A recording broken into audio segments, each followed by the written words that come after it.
As-tu déjà remarqué comme parfois certaines clientes peuvent t'inspirer ou t'apaiser, alors que d'autres peuvent t'agacer, t'épuiser?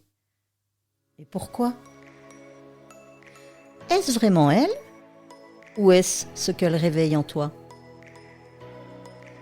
Si tu regardes bien, chaque cliente t'envoie un message. Mais est-ce que tu l'entends? Dans cet épisode, je vais essayer de t'apporter des réponses. Alors, suis-moi. Le cheveu fil de l'âme, le podcast qui tisse des liens entre vos cheveux et vos émotions.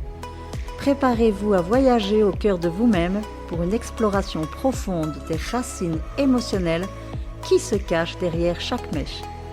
Chaque semaine, je viendrai vous parler de mes différentes rencontres, parfois ponctuées de témoignages, et je vous aiguillerai sur la reconnexion à vos émotions pour reprendre les rênes de votre vie et comprendre les messages au travers de vos coiffures. Pourquoi certaines clientes te dérangent? Tu sais, celle qui hésite, qui revient 10 fois sur son choix, qui est incapable de se décider et qui sans arrêt change d'avis. Peut-être qu'en attendant, elle te renvoie une propre difficulté à toi-même de choisir. Et puis, celle qui impose tout sans te laisser de place. Elle ne veut pas avoir ton avis. Elle a décidé, c'est comme ça, et ce sera fait à sa manière, pas celle de quelqu'un d'autre. Peut-être que celle-là te montre là où toi tu n'es pas capable de poser tes limites. Et celle qui se plaint et qui absorbe toute ton énergie, la râleuse de service, celle qui te pompe, mais dans tous les sens du terme, tellement que c'est lourd et que toi-même tu n'en peux plus. Elle, qu'est-ce qu'elle te montre? Peut-être qu'elle te met face à ta propre tendance à trop écouter sans te protéger. Alors, il y a aussi celle qui t'inspire. Tu sais, la cliente qui va être très douce, très posée, la cliente super agréable en fait. En fait, ça résonne peut-être avec un calme que tu aimerais, toi, plus cultiver. Il y a celle aussi qui ose être elle-même et qui assume ses choix. Alors, en quoi elle t'invite, elle? À reprendre ta propre liberté?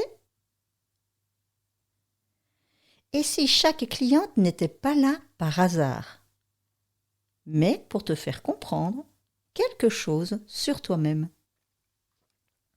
Tu as déjà dû vivre ça souvent, mais sans même t'en rendre compte.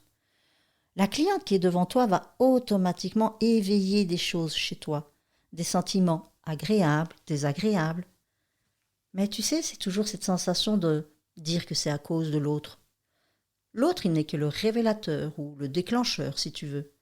De par son attitude, de par ses mots, de ses gestes ou comment elle se comporte avec toi, ça va automatiquement éveiller quelque chose en toi. Apprécié ou pas. Mais d'emblée, on dira que c'est la personne qui te met dans cet état-là. Alors tu vas te mettre à la juger, à dire que tu ne l'aimes pas, qu'elle ne te revient pas, et ainsi de suite. Parce que la pauvre, elle a juste eu le malheur de déclencher chez toi quelque chose qui était là et qui dort depuis très longtemps. Et ton salon, en fait, c'est un vrai miroir émotionnel. Parce que tes clientes, elles ne font que refléter ce qui est déjà en toi. Alors si tu es fatigué, tu vas trouver d'un seul coup qu'elles sont lourdes, fatigantes, et ça va t'énerver. Si tu es frustré, ça va jamais que t'exaspérer encore plus en fait. Par contre, si tu te sens libre, elles vont te sembler légères. C'est-à-dire que c'est pas tant que elles dans leur comportement, mais c'est aussi toi comment tu te sens à l'intérieur. Si tu viens dès le matin de mauvaise humeur, avec des pieds de plomb et que tu n'as pas envie de bosser, t'attends pas à avoir en face de toi des gens qui vont être rayonnants. Parce que ça transperce cette énergie-là. On le sent. Toi, tu as déjà dû le remarquer sur d'autres personnes en te disant « Waouh, elle en fait une tête, elle, aujourd'hui. Waouh, j'aimerais pas m'y frotter parce que ça doit pas être gai. » Ça va dans les deux sens.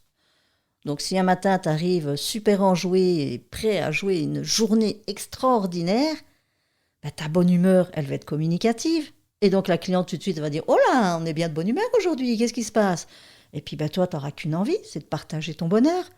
Et automatiquement, ça va se ressentir. Parce que même elle, si à ce moment-là, elle vit quelque chose qui est triste, d'un coup, ça va passer au second plan parce que ton humeur va lui avoir joué sur elle. Un regain de vitalité. Et puis que si même, par contre, elle, sa tristesse prend le dessus et qu'elle dit « Oh oui, mais moi, aujourd'hui, vraiment, il y en a parce que ça, ça. » Toi, tu vas pas le prendre de la même manière que si tu étais déjà de mauvaise humeur ou triste. Tu comprends ? Donc c'est vraiment un échange perpétuel. C'est vraiment une énergie qui se dégage de l'un comme de l'autre, mais qui a un impact impressionnant.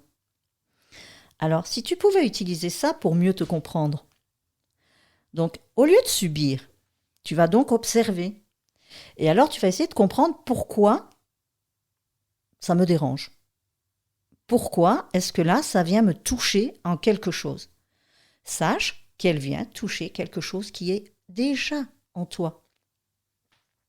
Elle n'est pas la cause du problème. Oh que non. De nouveau, elle n'est que le révélateur.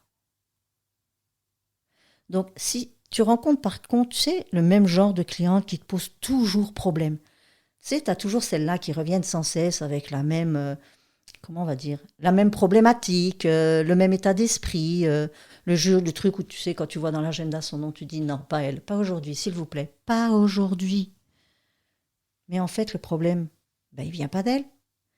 Parce que cette même cliente, aurais-tu déjà remarqué que les jours où tu étais des super bonne humeur, même si tu vois son nom, dans ton agenda, d'un coup, tu te dis ah ouais, elle aujourd'hui, non, ça va pas le faire. Dans le sens où elle ne va pas m'avoir aujourd'hui.